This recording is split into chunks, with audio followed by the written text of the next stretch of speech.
Nous allons parler dans ce cours des problèmes d'information. Ces problèmes, on les retrouve constamment. L'information disponible est souvent asymétrique.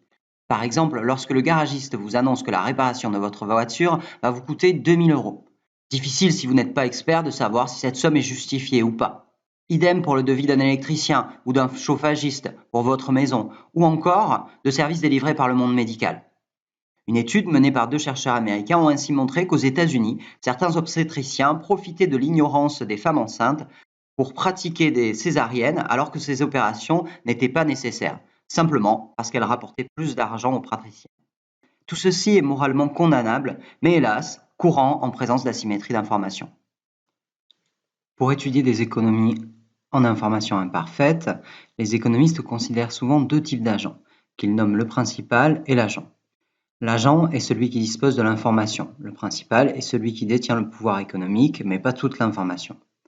Sur le marché du travail, par exemple, le recruteur est le principal et le postulant est l'agent. Ce dernier aura tendance à minimiser ses défauts et à survendre ses qualités lors de l'entretien de recrutement. Les problèmes d'information se retrouvent de façon schématique dans 2 situations.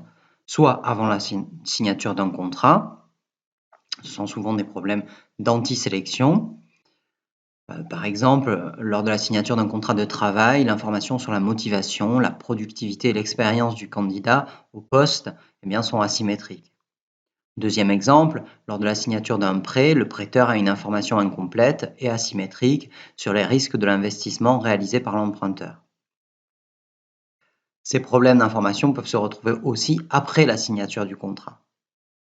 L'exemple classique, c'est par exemple un employé qui a fait ses preuves pendant un stage ou durant des contrats de CDD et qui, après avoir obtenu un CDI, devient un tir au flanc. Un deuxième exemple, c'est un agent qui était prudent et qui devient imprudent lorsqu'il a signé un nouveau contrat d'assurance. Pour résoudre ces problèmes informationnels, le principal peut proposer des contrats qui permettent de révéler l'information et d'inciter les bons comportements. Pour toutes ces raisons, la théorie de l'information ou les théories de l'information sont aussi nommées théorie des contrats, théorie du signal, théorie des incitations ou encore théorie du principal agent. L'ensemble de ces analyses constitue la théorie moderne de la microéconomie que nous allons étudier aujourd'hui.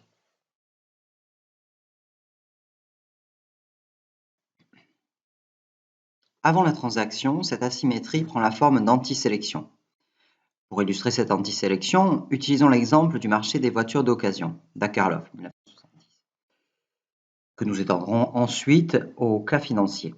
Il y a 2 types de voitures sur ce marché, les bonnes occasions, que le vendeur souhaite vendre au prix PV/O, et les mauvaises occasions, dont les propriétaires évaluent la valeur à un prix PV/bas.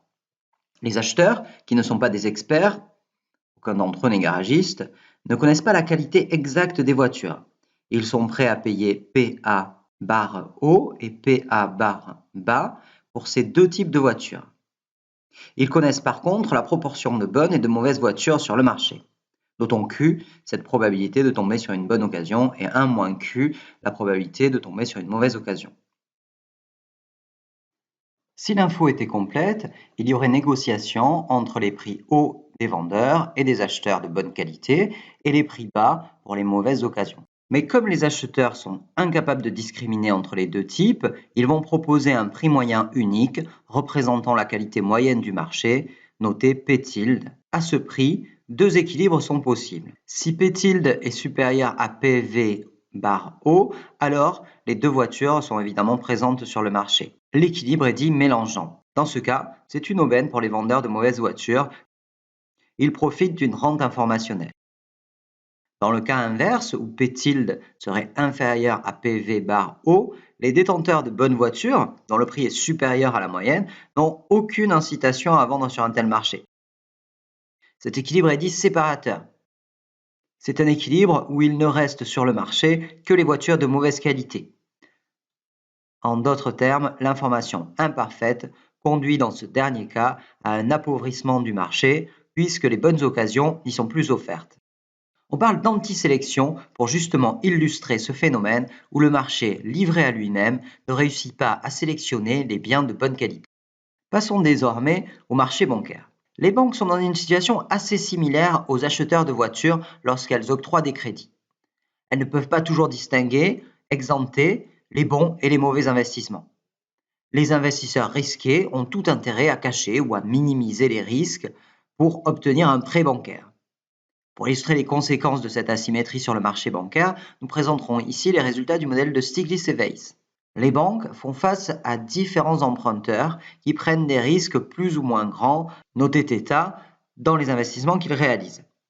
Les banques, ne connaissant pas la vraie valeur des investissements réalisés, fixent un taux d'intérêt moyen représentant une prise de risque moyenne des investisseurs, noté R-tilde. L'un des résultats de ce modèle est que le profit espéré des emprunteurs, noté πe, est une fonction croissante du risque. Second résultat, c'est qu'il existe un seuil de risque, θ étoile, tel que pour le taux moyen proposé par les banques, seules les firmes au-dessus de ce seuil candidatent à l'emprunt. On retrouve ainsi le résultat du marché de l'occasion. Le taux d'intérêt moyen est trop élevé pour les investisseurs peu risqués. Le second résultat de ce modèle est que le seuil critique est une fonction croissante du taux d'intérêt. Ce résultat est important en lui-même. Le risque pris par les entreprises est endogène au taux d'intérêt. Il varie avec le taux d'intérêt. Mais il est surtout important pour son implication sur le profit moyen des banques, noté πb. Sans cet effet, le profit espéré des banques serait simple. En haussant les taux d'intérêt, ces dernières réalisent une marge bancaire, notée M, plus importante, et donc enregistrent plus de profits. Certes, certaines firmes sont risquées et feront faillite, mais comme les bons emprunteurs payent aussi ces taux d'intérêt plus élevés, l'effet sur les profits est positif. Ce raisonnement ne tient cependant que si l'on annule l'effet d'endogénéité des risques au taux. À partir du moment où l'antisélection est présente, le résultat devient ambigu, puisque la banque prête à des investisseurs dont la probabilité de remboursement du prêt est de plus en plus faible. Pour résumer, nous avons deux effets qui jouent sur les profits espérés. Et comme toujours, lorsque nous avons deux effets opposés, on obtient une courbe en cloche représentée en bas du graphique ci-dessous. La hausse des taux d'intérêt engendre d'abord un effet de marge bancaire supérieur à l'antisélection. Les profits bancaires augmentent. Mais si les banques dépassent un certain seuil, elles risquent de voir leurs profits s'effondrer en n'ayant à leur guichet que des firmes risquées. En maximisant le profit espéré, elles vont donc fixer le taux d'intérêt R-tilde étoile.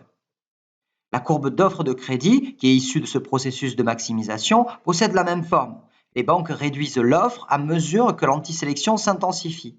La demande de crédit est une fonction décroissante du taux d'intérêt. Au final, ce graphique illustre que les banques rationnent le crédit. Une partie de la demande de crédit ne sera pas satisfaite au taux d'équilibre en présence d'une asymétrie d'information. Les mêmes mécanismes s'observent sur de nombreux marchés. Alors, quelles sont les solutions ? On va en étudier une en détail qui est le signalement. Les vendeurs de bonnes voitures, les entreprises ou les assurés peu risqués ou encore les travailleurs productifs peuvent signaler leur qualité pour éviter l'équilibre mélangeant qui les dessert. Dans le cas des travailleurs, le diplôme obtenu peut permettre de signaler sa productivité. Pour comprendre cette solution, qui a des conséquences importantes concernant le rôle de l'éducation, prenons l'exemple de deux étudiants de L1 qui se demandent si ça vaut la peine de continuer ses études. L'un des étudiants est très productif. Nous noterons A barre haut cette productivité, alors que l'autre l'est beaucoup moins. La productivité est de A barre bas. Considérons désormais une firme qui est prête à verser deux salaires qui égalisent les productivités de ces deux futurs travailleurs, telle qu'elle versera un salaire égal à A barre haut au plus productif et A barre bas à l'autre individu. Car du fait de départ en retraite, elle a par exemple constamment deux types de postes ouverts, des postes de travailleurs qualifiés et puis des postes de travailleurs non qualifiés. La difficulté est cependant pour cette firme de distinguer les individus productifs des non productifs. Soit l'individu le moins productif abandonne ses études de suite, se signale comme non qualifié et embauché au salaire A barre bas, soit il poursuit ses études et essaie ainsi de se faire passer pour quelqu'un ayant une productivité A barre haut. Faire des études pour prétendre être un individu qualifié coûte à chaque étudiant l'effort E. Mais cet effort coûte davantage au moins productif qui, s'il s'engage dans des études, devra consentir un effort C barre bas. Les études pour un individu plus brillant lui coûteront moins, soit C barre haut. Alors, dans quelles conditions poursuivront-ils leurs études ? Ou dit autrement, sous quelles conditions les études servent-elles à signaler la productivité des agents pour le principal ? Deux conditions sont essentielles. la contrainte de participation et la contrainte de comptabilité du mécanisme d'incitation. La première met en avant le fait qu'une autre opportunité que le job proposé par la firme peut se présenter pour ces deux agents qui leur procureraient un niveau de réserve d'utilité, noté U bar haut et U bar bas. L'existence de cette opportunité oblige le principal à s'assurer que l'utilité de l'agent sera supérieure à ce niveau de réserve pour l'inciter à participer, candidater à son offre. La condition d'incitation modélise le fait que l'agent sélectionnera la meilleure action pour lui-même compte tenu du système d'incitation proposé par le principal. Dans le cas du plus productif, c'est un choix entre se signaler par l'éducation ou prendre le risque d'être confondu avec un agent peu productif par le principal. Alors on peut réécrire ces deux conditions sous la forme d'inégalité en mettant en avant le coût de l'effort à faire des études. Et on obtient le résultat important de cet article. Si l'effort pour faire des études respecte ces conditions, c'est-à-dire s'il est suffisamment important pour désinciter les moins productifs, mais tout de même assez faible pour inciter les autres à réaliser des études, alors on aboutit à un équilibre séparateur. Seuls les plus productifs feront des études pour signaler leur productivité. Le modèle initialement proposé par Spence offre une vision très différente du rôle de l'éducation. De façon classique, la théorie du capital humain de Becker stipule que les études servent à acquérir un capital intellectuel, social, technique, qui est ensuite valorisé sur le marché du travail. Dans la conscience collective, les études doivent élever l'homme, le rendre meilleur ou plus efficace pour le marché du travail. En d'autres termes, les études améliorent les salaires espérés car les individus deviennent plus productifs. Ce modèle du signal offre une vision totalement contraire. Les individus sont initialement différents. Les études ne servent pas à améliorer la productivité des agents, peu importe finalement que l'on étudie du latin, de l'algèbre ou de la physique quantique. L'éducation et la formation ont pour vocation, seule vocation, je dirais presque dans ce modèle, de sélectionner les individus, de permettre aux meilleurs de se révéler. Alors il existe d'autres solutions à ce problème, à la résolution de ce problème d'asymétrie, comme par exemple l'expertise. Le principal, qu'il soit banquier, assureur, vendeur ou employeur, a aussi les moyens d'expertiser les qualités des agents ou des biens qu'il souhaite acheter. Un acheteur de voiture peut se faire accompagner par un ami garagiste. Un employeur va utiliser des périodes d'essai, etc., etc. Le principal peut aussi proposer plusieurs contrats. Au lieu de proposer ainsi un prix moyen, c'est-à-dire un seul contrat à des agents hétérogènes, il peut être plus ingénieux et proposer différents contrats qui révéleront les différents types d'agents.